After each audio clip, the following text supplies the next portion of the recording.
ক্রিকইনফোতে যখন নুরুল হাসান সোহান নামে সার্চ দিই আমরা, তখন ওডিআইতে লেখা থাকে যে 82 মনে হয় 50 বা 82 ঘরে অ্যাভারেজ। এইটা দেখার পরে একটা ক্রিকেটার গত 1.5 বছরে বাংলাদেশের জাতীয় দলের হয়ে ওয়ানডে খেলতে পারেনি, মানে ওইটা আনন্দের লাগে আবার কষ্টও লাগে, দুটোই নাকি?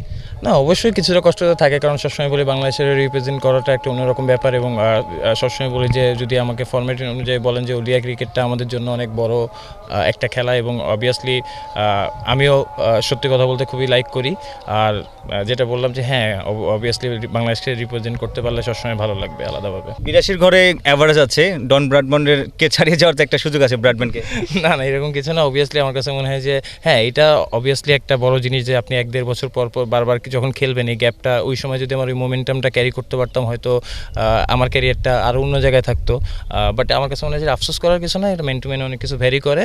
But at the same time যেটা বললাম যে অপরচুনিটি নেক্সট টাইম আসলে ইনশাল্লাহ কাজে লাগানোর চেষ্টা করবো। ন্যাশনাল টিমে যে ওডিআই দলটা আছে সেখানে কিন্তু দুইটা স্লট ফাঁকা হয়েছে, দুই অভিজ্ঞ ক্রিকেটার মুশফিক এবং রিয়াদ অবসর নিয়েছেন, দুটো স্পট কিন্তু ফাঁকা। এটা কি আসলে এখানকার মিডল অর্ডার ব্যাটারদের যারা আপনারা ভালো করছেন বা যারা আছেন তাদের মাথায় কি ছিল কি না, বা একটা সুযোগও তৈরি হয়েছে নিশ্চয়ই নির্বাচকদের জন্য যে সহজ এখান থেকে যারা পারফর্ম করে তাদের ওখানে নিয়ে যাওয়া?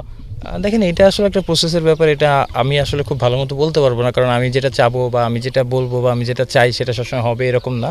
আর যেটা বললাম যে হয়তো তাদের কোনো প্ল্যান আছে, অবভিয়াসলি যেটা বললাম বাংলাদেশকে রিপ্রেজেন্ট করা সবসময় একটা অন্যরকম আনন্দের ব্যাপার।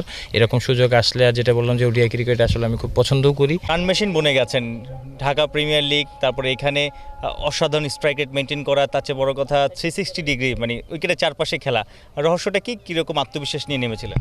না, অবভিয়াসলি দেখেন, আমি সবসময় বলি যে টিমের জন্য উইনিং কন্ট্রিবিউট করতে পারলে নিজের কাছে একটা আলাদা ভালো লাগে।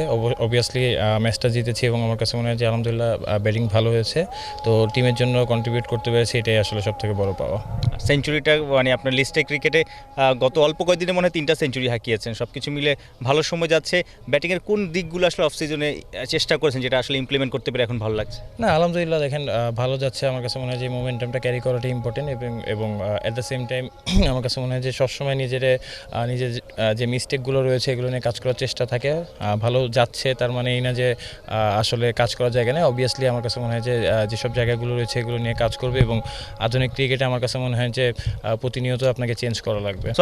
দুই কিপারের দারুণ উইলোবাজি, মাহিদুল অঙ্কন ইয়াং আপনার জুনিয়র, কিভাবে গাইড করলেন, তার ব্যাটিংটা কতটুকু এনজয় করলেন? না, অবভিয়াসলি দেখেন, ওর সাথে কথা বলে আমরা দুইজন মিলে কথা বলতেছিলাম এবং এনজয় করছি। আর ও খুবই ভালো ব্যাটিং করছে, এবং অ্যাট দ্য সেম টাইম আমার কাছে মনে হয় যে নাইম এবং বিজয় আমাদের একটা ভালো শুরু করে দিয়েছে, যার কারণে আমাদের কাছে ওই জিনিসটা হয়েছে যে আমরা ওই সময় ওই বিশ্বাসটা করতে পারতেছিলাম যে আমরা 300+ রান করতে পারবো, এবং অবভিয়াসলি ওর সাথে ব্যাটিং করে খুব ভালো লেগেছে। না, দেখেন, আমার কাছে মনে হয় যে এটা অবভিয়াসলি একটা ভালো কালচার, এবং মাঠের ভিতরে কিন্তু আমরা এটা নিয়েও কথা বলতেছিলাম যে আজকে কে হতে পারে, তো ওই দিক থেকে ফিল্ডারদের এফোর্টটাও থাকতেছে। তো এটা একটা এনজয়মেন্ট, এবং অ্যাট দ্য সেম টাইম দেখেন যখন ফিল্ডিং জিনিসটা কিন্তু আমাদের প্রতিটা ম্যাচের জন্য অনেক ইম্পর্টেন্ট, তো আমরা এটা আসলে যখন ফিল করবো আমার কাছে মনে হয় যে হয়তো আমরা অনেক বেশি সাফার করি ফিল্ডিংয়ের জায়গা থেকে, তো এই জায়গা থেকে যদি আরও ইমপ্রুভ করতে পারি আমাদের টিমের জন্যই ভালো হবে।